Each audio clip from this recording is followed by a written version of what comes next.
Bonjour les CE1. Allez, aujourd'hui nous allons travailler sur les problèmes de partage. D'abord, nous allons faire un petit retour sur qu'est-ce qu'un problème. Alors, quand on a un problème, souvent ça nous fait un petit peu peur, parce que déjà le mot problème fait un peu peur, et puis parce que souvent on ne sait pas quelle opération il faut faire, on ne sait pas comment faire, c'est toujours un petit peu compliqué.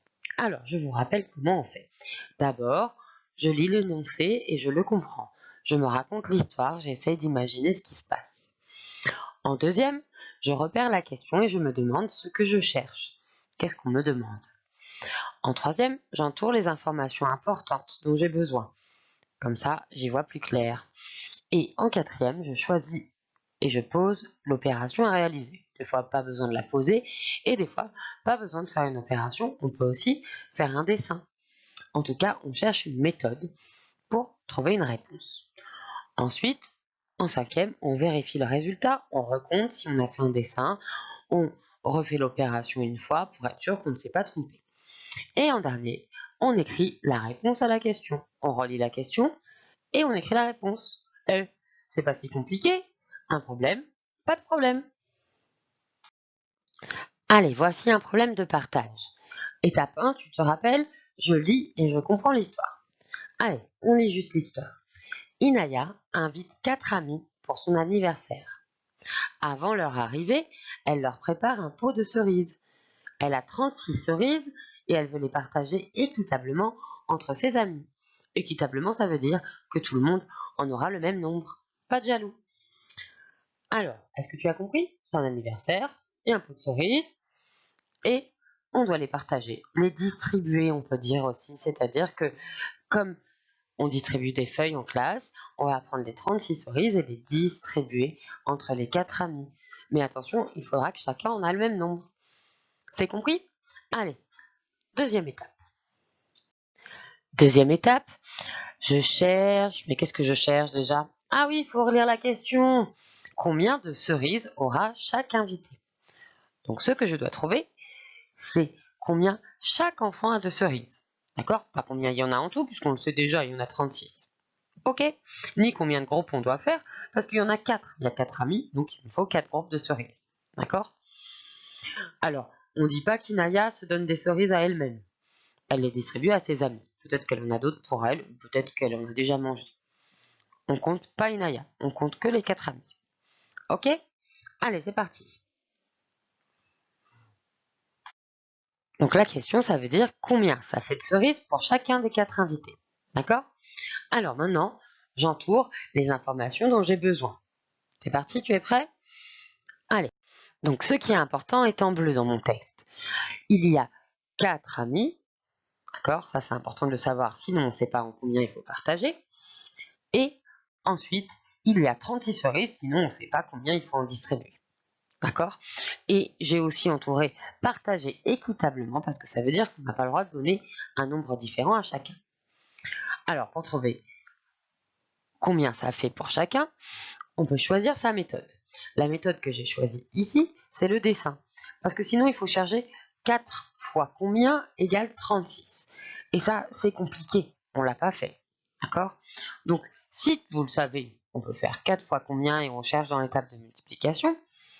Mais sinon, on peut dessiner. Et on dessine les 4 amis. On n'est pas obligé de faire des petits bonhommes comme là. On peut aussi faire juste ce que moi j'appelle des patates, des grands ronds. D'accord?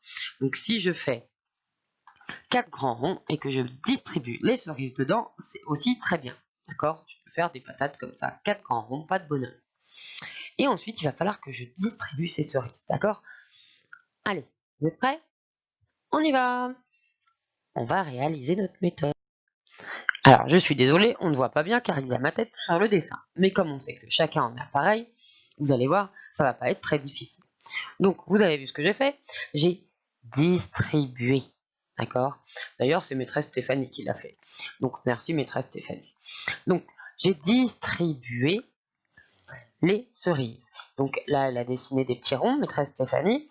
On peut aussi faire des bas, des barres. Par exemple, si je fais comme tout à l'heure des patates, 4 patates, hop, 1, 2, 3, c'est pas très joli, mais on s'en moque, ce qu'on veut, c'est comprendre. en mathématiques, les dessins ne sont pas obligés d'être jolis, ni d'être réalistes. Ça veut dire qu'on n'a pas besoin de dessiner des enfants qui ont l'air d'enfants, ni des cerises qui sont des jolies cerises. Ça ne nous intéresse pas, puisque ce qu'on veut, c'est la réponse à la question. Donc, c'est calculer. Alors, on distribue. 1, 2, 3, 4, 5, 6, 7, 8, 9, 10, 11, 12, c'est un peu long, on est d'accord.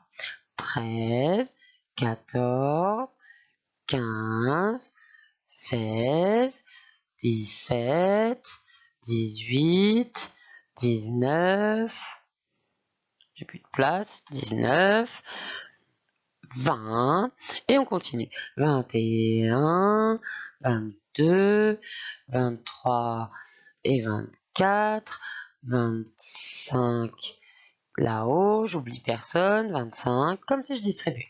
26, 27, 28, 29, 30, 31, 32, 33, 34, 35, 36. D'accord? C'est comme si je cherchais 4 fois. Oh là là là, c'est pas joli. 4 fois combien? Moi, croix, elle n'est pas jolie du tout non plus. 4 fois combien égale 36. D'accord? 4 fois on ne sait pas quoi égale 36. Et bien là, on va savoir. On va compter combien il y a de cerises dans chaque paquet. 1, 2, 3, 4, 5, 6, 7, 8, 9. Et il y en a 9 dans chaque paquet. 4 fois 9 égale 36. Ça, c'est pour que vous sachiez que quand on fait des paquets, c'est comme une multiplication. D'accord? Sauf que là, on cherche juste combien il y a dans chaque paquet. Alors, maintenant qu'on a trouvé, on peut recompter pour vérifier. 9 plus 9, 18. 18 plus 9, 27. 27 plus 9, 36. On peut aussi compter de 1 en 1 si on préfère. Alors, et on écrit ensuite la phrase réponse. Combien de cerises aura chaque invité?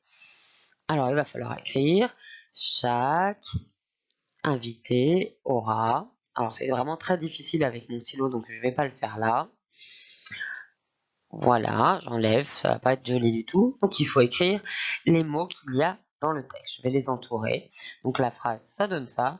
Chaque invité aura cerise. Eh ben, on sait combien? 9. Chaque invité aura 9 cerises. Et voilà, le problème est fini. C'était pas si dur comme problème quand même. Alors, maintenant, tu vas pouvoir t'entraîner. Alors, je te lis de nouveaux problèmes. Tu peux les faire sur une feuille et me les envoyer si tu veux, ou juste t'entraîner. Fares a ramassé 25 fleurs dans le parc. Il veut faire 5 bouquets équitables. Ça veut dire que dans chaque bouquet, il y aura le même nombre de fleurs pour les offrir à ses voisins. D'accord? 5 bouquets, ça veut dire que ça va être pour 5 voisins. Combien de fleurs aura chaque voisin? Deuxième problème, Ilias a ramassé 45 coquillages sur la plage. Il va préparer 3 colliers pour ses sœurs et frères. Pour ne pas créer de dispute, il veut que les colliers soient équitables. Ça veut dire que tout le monde aura le même nombre de coquillages dans chaque collier. Donc, combien de coquillages Ilias pourra mettre dans chacun de ces 3 colliers? Troisième problème, Bayan a construit 2 tours identiques avec des caplas. En tout, elle a utilisé 110 caplas. Elle adore les caplas, Bayan. Combien de caplas Bayan a-t-elle utilisé pour chaque tour? Alors attention, c'est un grand nombre. Combien plus combien? Là, il y a 2 tours. Combien il faut mettre de cubes dans chaque tour pour faire 110? Et vous allez pouvoir y arriver, vous inquiétez pas. Alors, le dernier, on voit pas bien, mais je vais vous le lire. Alors, Liam veut ranger et conserver ses souvenirs de Méaudre. J'ai mis elle, je suis désolée, c'est parce qu'avant c'était une fille. Il achète un album de 4 pages, il a 16 photos à ranger, il souhaite qu'il ait le même nombre de photos sur chaque page. Combien de photos Liam pourra coller sur chaque page? D'accord? Donc, Il achète un album, il y a 4 pages, il a 16 photos. Combien de photos sur chacune des 4 pages? Allez, tu peux t'entraîner et m'envoyer tes résultats si tu le veux bien. Au revoir, j'espère que tu auras mieux compris les partages. À bientôt!